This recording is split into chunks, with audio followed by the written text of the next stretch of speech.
Palavra da Verdade, com Hernandes Dias Lopes. Meus amados irmãos, nós vamos abrir a Palavra de Deus no livro de Atos dos Apóstolos, capítulo 20. Faremos a leitura dos versos 7 ao verso 12. Atos 20, 7 a 12.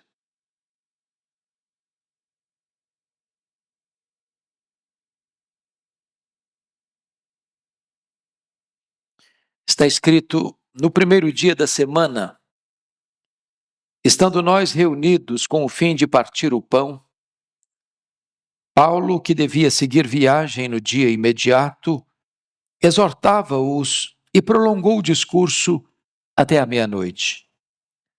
Havia muitas lâmpadas no cenáculo onde estávamos reunidos.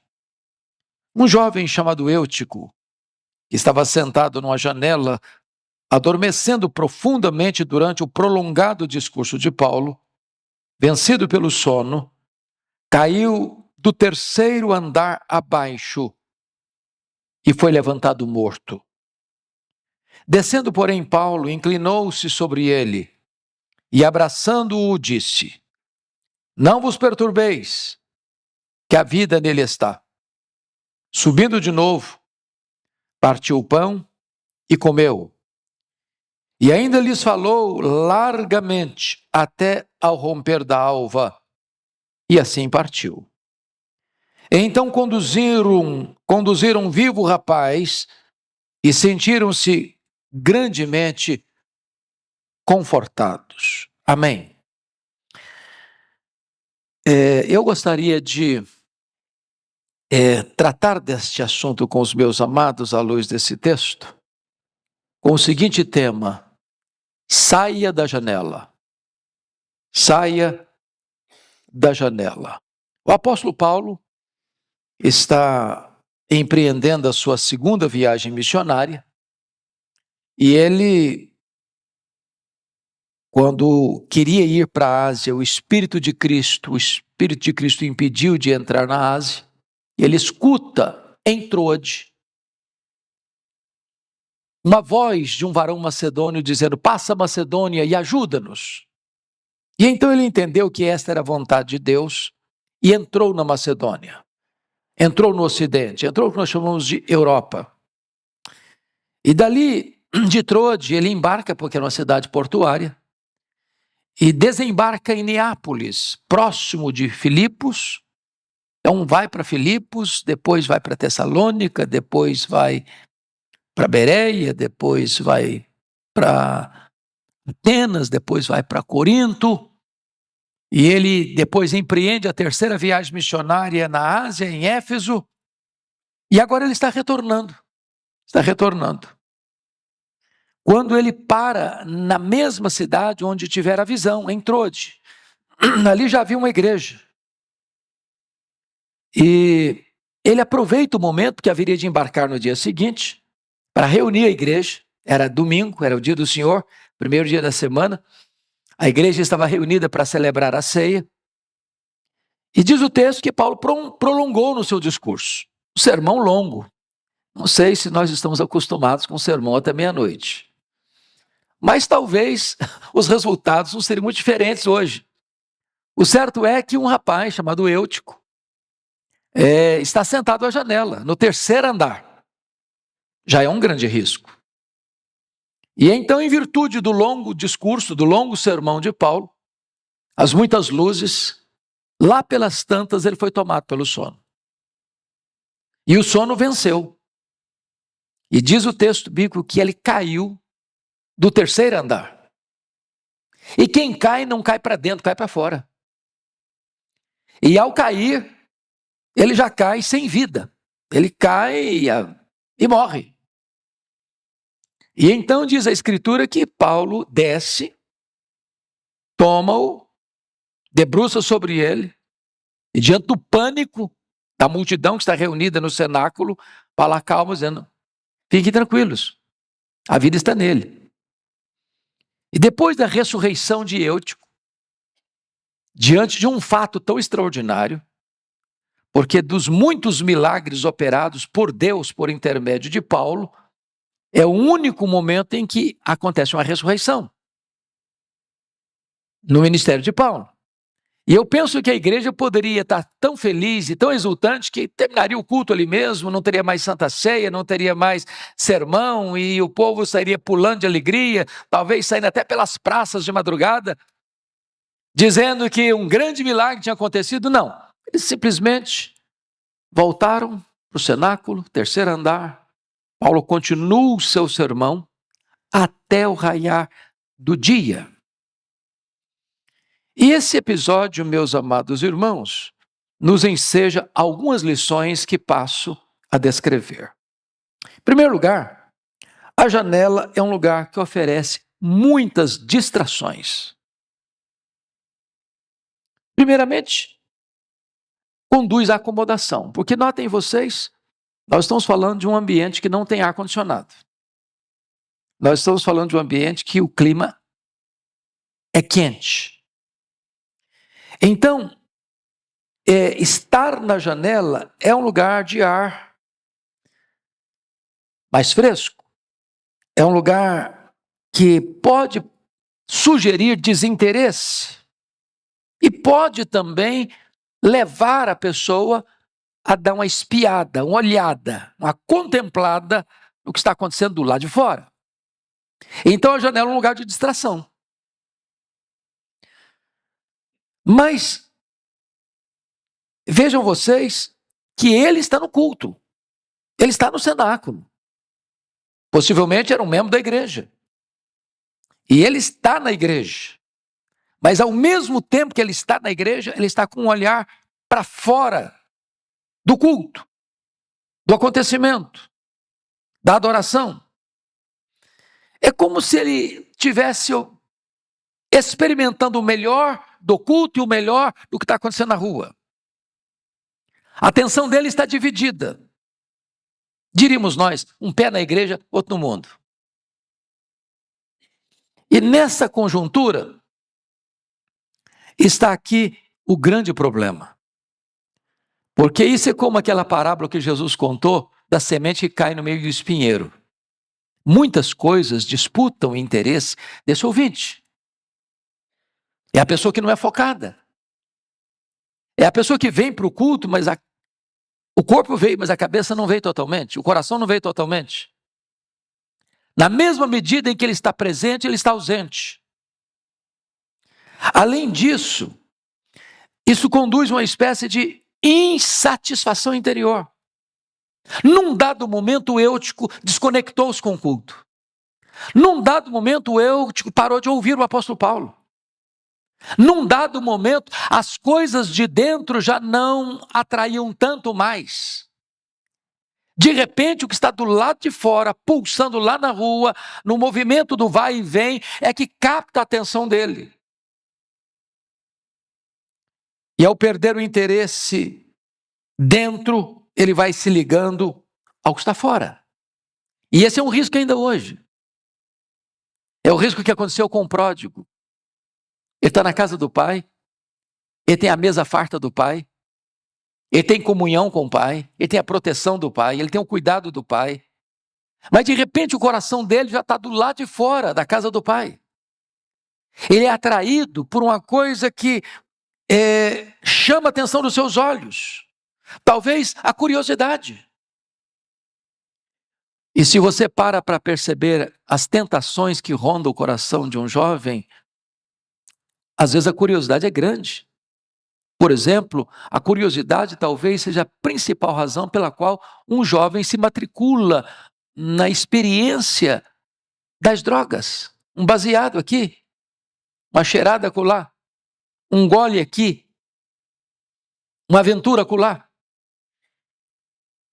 E hoje, quando infelizmente o Brasil aprova a descriminalização da questão da maconha, de até 40 gramas, que dá para fazer mais de 50 baseados, nós estamos não só abrindo uma janela colorida de tentação, mas empurrando a juventude.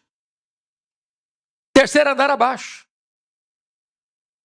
Porque é provado que hoje, por exemplo, a maconha tira completamente a concentração de um rapaz para estudar, para trabalhar, para se relacionar, que é a porta de entrada para outras drogas. É a janela aberta que conduz a uma insatisfação interior e que leva as pessoas a quererem satisfazer essa curiosidade ou essa insatisfação interior. Mas mais do que isso, a janela é um local que pode oferecer para as pessoas um limite perigoso. Porque é preciso ter equilíbrio. Qualquer desequilíbrio, a pessoa pode cair.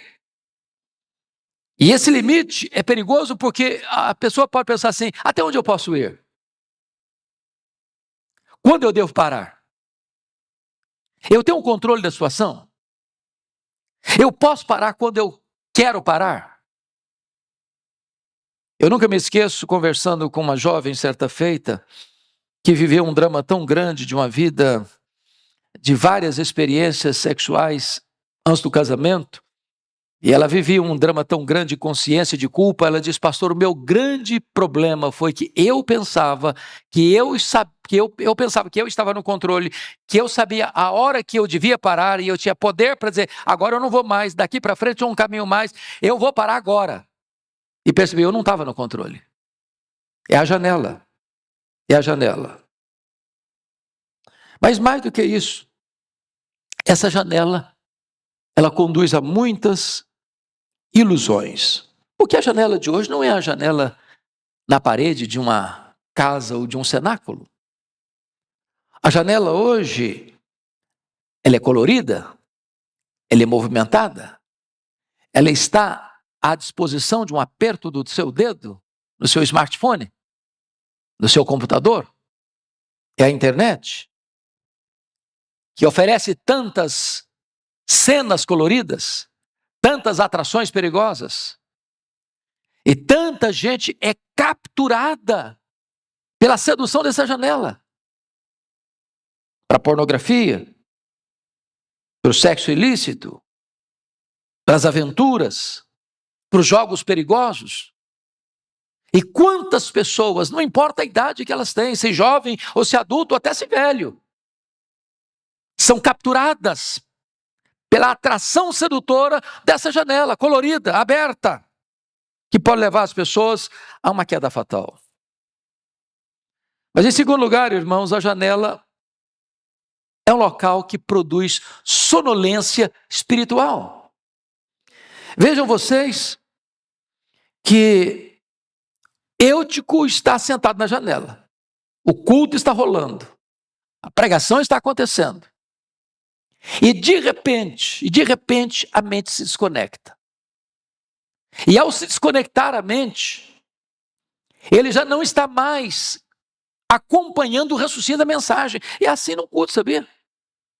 Às vezes a pessoa está aqui no culto, está lá olhando, você pensa até que a pessoa está prestando atenção, está nada. Ela já está no outro canal. Ela já está viajando. Ela já não está escutando mais nada. O pensamento voa, a imaginação corre. E essa falta de vigilância abre uma avenida de tentação. Como a tentação de Sansão, que olha, que vê, já não escuta mais conselho de pai e mãe, que não escuta mais as orientações de Deus. Essa janela, mais do que isso, oferece uma espécie de preguiça diante dos desafios da vida, como as 10 virgens, 5 delas imprudentes, estão lá apenas com figurino de crente, com cacuete de crente, com jargões de crente, com aparência de crente, mas não tem mais nada. É apenas fórmula e forma e nenhum conteúdo. A janela aberta pode ser aquela tentação da fraqueza nas tribulações, como Pedro, que dormiu na hora da mais titânica batalha da vida. Ele dorme. Porque não percebe a gravidade da situação, ele não percebe a urgência do momento, ele não tem discernimento do que está acontecendo. E então, diz a Bíblia, que Eutico dormiu, e ao dormir, ele caiu da janela do 3º andar e morreu. Mas talvez você pergunte assim, mas por que Eutico dormiu? Em primeiro lugar, porque num dado momento, ele perdeu o interesse nas coisas de Deus. Meus irmãos, o diabo é muito sutil e o mundo é muito atrativo. O mundo é o sistema. E há muitas coisas atrativas. E o diabo, que conhece depois de Deus, talvez é o que mais nos investiga. Ele sabe o nosso calcanhar de Aquiles, ele sabe o ponto vulnerável, ele sabe onde chega, ele sabe por onde tenta entrar numa brecha. Para uns é o sexo, para outros é a vaidade, para outros é o dinheiro, para outros é o poder. Não sei. E ele vai inserindo essas coisas, e tirando e roubando e desidratando o interesse pelas coisas de Deus. Por que Eutico dormiu? Porque foi para o lugar errado. Ele foi para a janela. Ele foi flertar com o que estava lá de fora. Ele foi dar uma espiada no que estava acontecendo na rua. De repente, as coisas de Deus já não atraíam todo o seu interesse. Por que ele dormiu? Porque ele perdeu o fervor. É como aqueles discípulos, Pedro, Tiago e João, no Monte da Transfiguração. O milagre está acontecendo ali, a glória de Deus está descendo ali, o rosto de Jesus está brilhando, as vestes de Jesus resplandecendo, Moisés e Elias aparecem em glória, é glória demais, é o céu descendo à terra, mas eles estão desconectados, estão com sono, estão dormindo.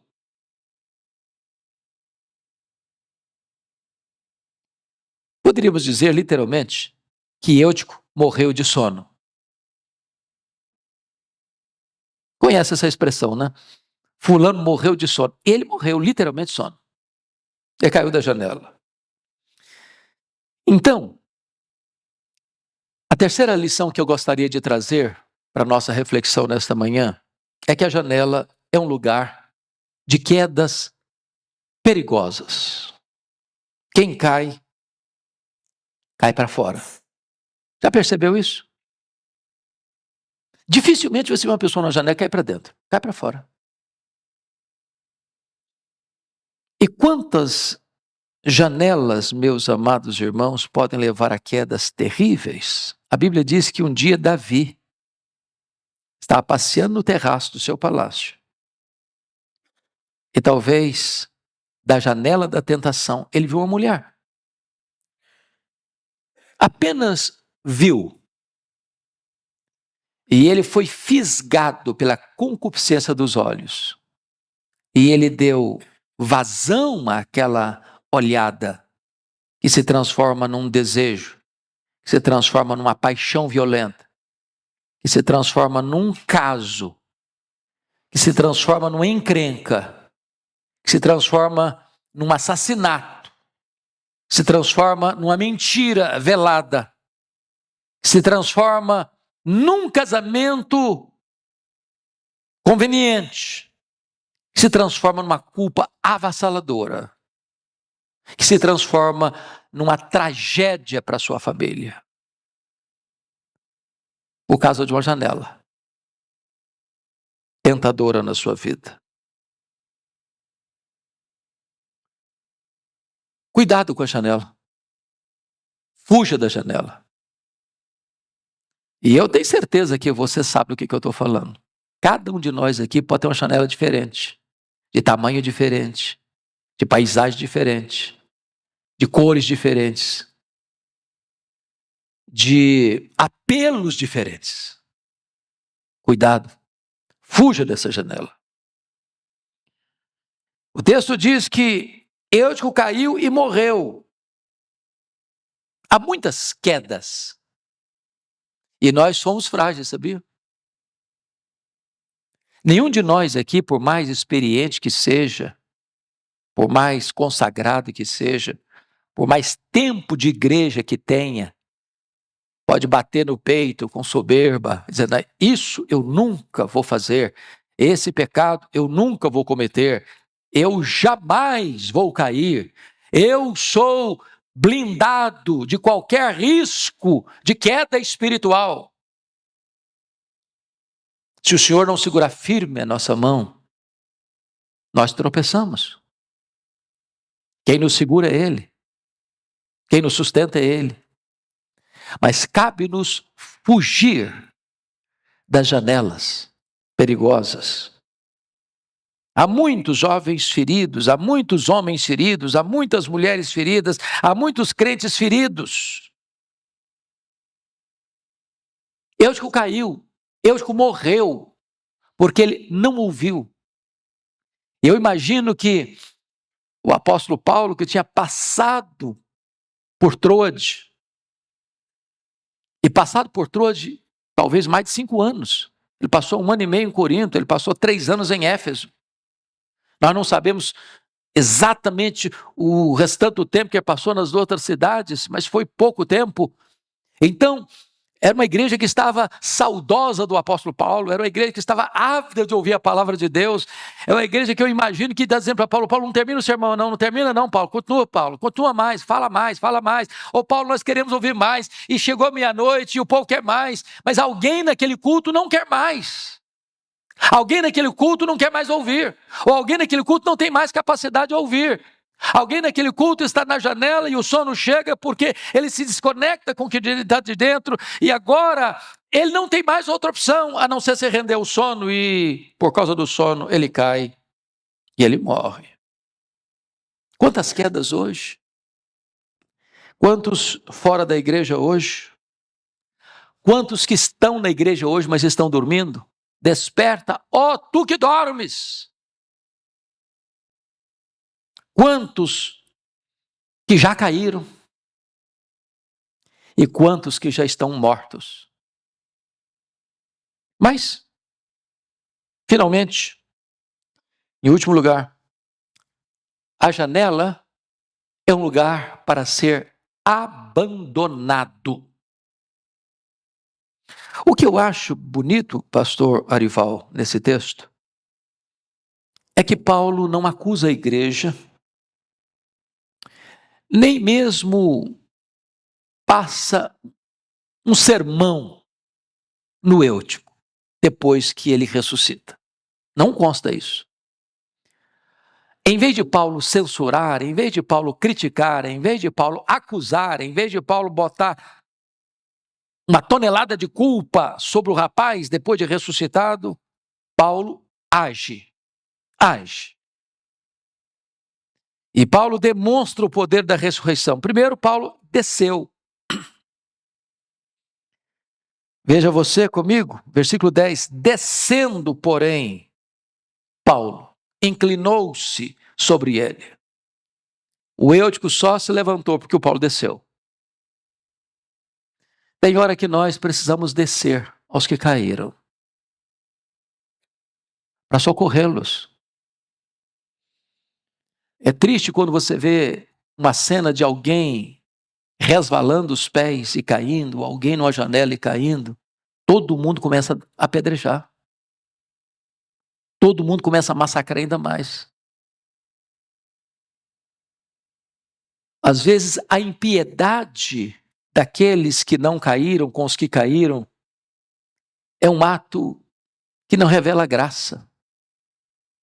Nós não podemos ser um exército que massacra e mata ainda mais os que caíram e estão feridos. Paulo desceu. Segundo, Paulo se inclinou sobre ele. Isso é um gesto de misericórdia, de compaixão, de identificação para ajudar quem está caído. Quando você lê no livro de Reis, 2 vezes, a história de Elias e de Eliseu, que lida com um menino morto, semelhante ao que Paulo está fazendo com Eutico, que eles se inclinaram, que eles se envolveram, que eles não ficaram distante, censurando, ou sentindo asco daquele que caiu, daquele que morreu. A igreja é uma comunidade terapêutica. A igreja é um lugar de cura. A igreja é um lugar de vida. A igreja é um lugar de restauração. E Paulo está nos ensinando aqui a necessidade de nós descermos e nos inclinarmos sobre aqueles que estão machucados, feridos e até mortos nos seus delitos e pecados. Mas mais, você pode notar no verso 10 que Paulo fez mais do que descer e inclinar-se. Ele abraçou. Não é fugir, não é condenar. Abraçar. Não é fácil abraçar um defunto. Mas Paulo fez isso. Ele creu no poder da ressurreição. Há muitas pessoas hoje, meus irmãos, que estão mortas, mas que podem receber vida. Mas que podem ressuscitar no poder do nome de Jesus. E a igreja é esse lugar onde os mortos recebem vida. Louvado seja o Senhor.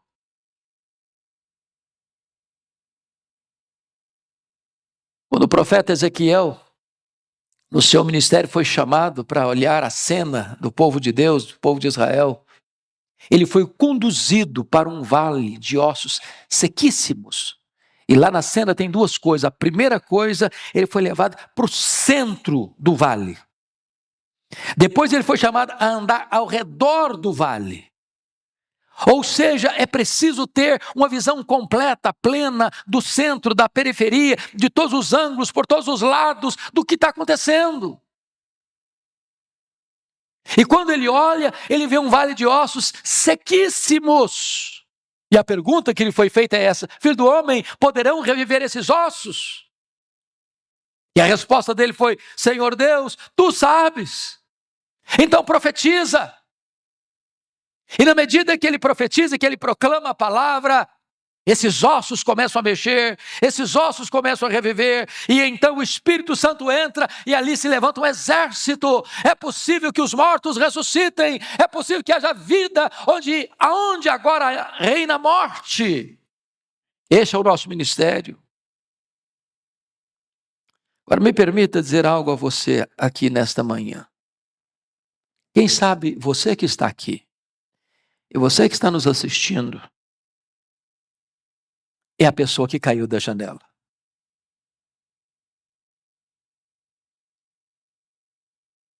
Você sabe do que eu estou falando? Quem sabe você é a pessoa que caiu da janela. Eu quero dizer para você que se você caiu da janela, tem esperança para você. Tem perdão para você. Tem restauração para você. Tem vida para você. Hoje você pode trazer a esperança, a sua memória, aquilo que vai lhe dar esperança. E a Bíblia diz que se você confessar os seus pecados, Deus é fiel e justo para perdoar os seus pecados e limpar você e purificar você de toda a injustiça. Mas eu quero terminar dizendo que Paulo, depois desse extraordinário milagre, a ressurreição de um jovem, poderia dizer: meus irmãos, o culto está terminado. Eu acho que aqui é o ápice da noite. Não tem mais nada mais interessante a acontecer aqui hoje. Qualquer continuação seria um anticlímax, mas não foi o que ele fez, não. Você pode ler o verso 11 comigo? Vamos ler juntos o versículo 11, por favor? Subindo de novo, partiu o pão e comeu, e ainda lhes falou largamente até o romper da alva, e assim partiu. Eu acho extraordinário, porque Paulo continuou na igreja, Paulo celebrou a ceia, continuou na missão da igreja, Paulo continuou a pregar, e ele continuou anunciando a palavra de Deus. Não tem nada mais importante na vida da igreja do que o culto, irmãos. Que é o culto. Esta igreja podia sair gritando pelas ruas de Troade. Um milagre aconteceu, um milagre aconteceu, um milagre aconteceu. Paulo poderia partir dali, fazer do seu ministério um local de testemunhos dos milagres. Eu chegava na igreja e falava: gente, eu quero contar um milagre, eu quero contar um milagre, eu quero contar um milagre. E era grande o milagre. Não. Milagre traz glória para Deus, mas o milagre não é um substituto do evangelho. O Evangelho é o grande milagre de que Deus se fez homem, de que o Verbo eterno se encarnou, de que o autor da vida morreu na cruz e ressuscitou, e voltou para o céu e vai voltar para buscar a sua igreja. O Evangelho é Jesus. O milagre é testemunho do poder de Jesus. E o versículo 12 nos diz que conduziram um vivo rapaz e sentiram-se grandemente confortados. Os jovens precisam reviver e a igreja pode ser confortada com a ressurreição dos que estavam mortos e agora receberam vida em Cristo Jesus. A palavra que eu tenho a você nesta manhã é esta: saia da janela. Fuja da janela. Foque o seu coração e a sua mente no que Deus está falando ao seu coração. Que Deus nos ajude. Amém.